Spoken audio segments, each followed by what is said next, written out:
Tax amnesty heralds increased demand for offshore funds in the LATAM region.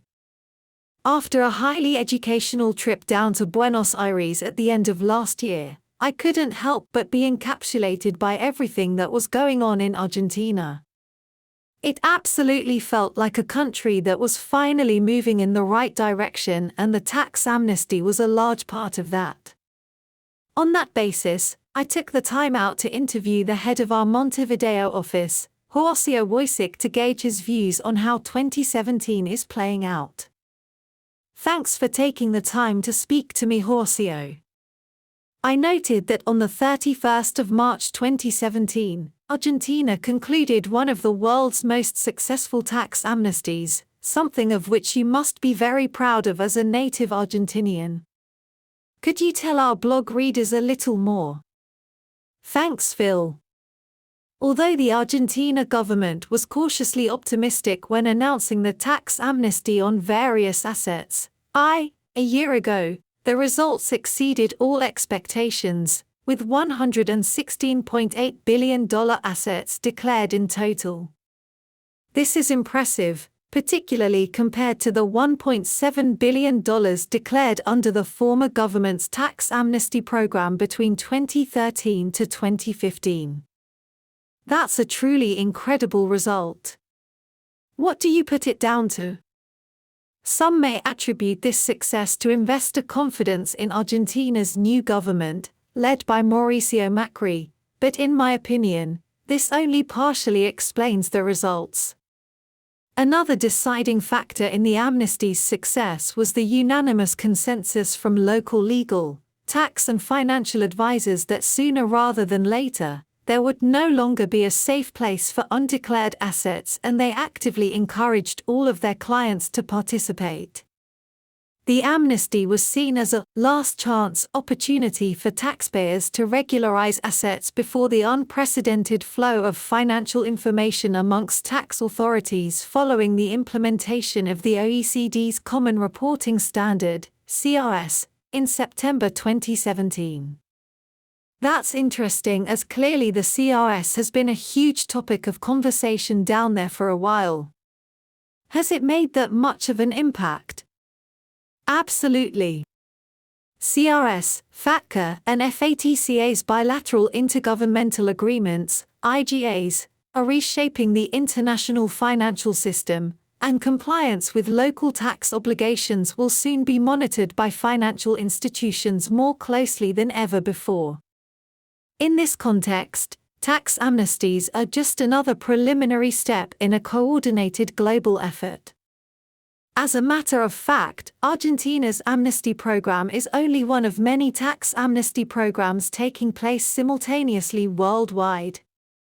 Chile successfully closed its tax amnesty program in December 2015 with $18.7 billion in assets declared.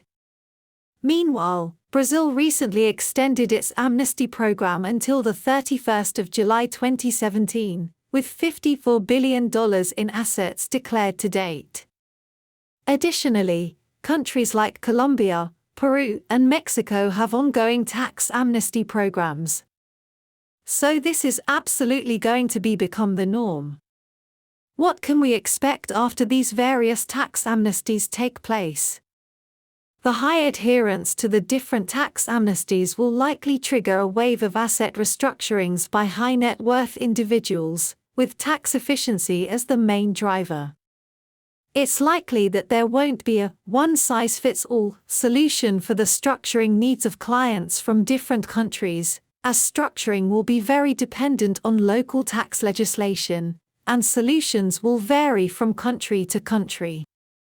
Accordingly, private clients' increased use of fund structures for tax and estate planning purposes is likely to drive growth in LATAM's fund industry.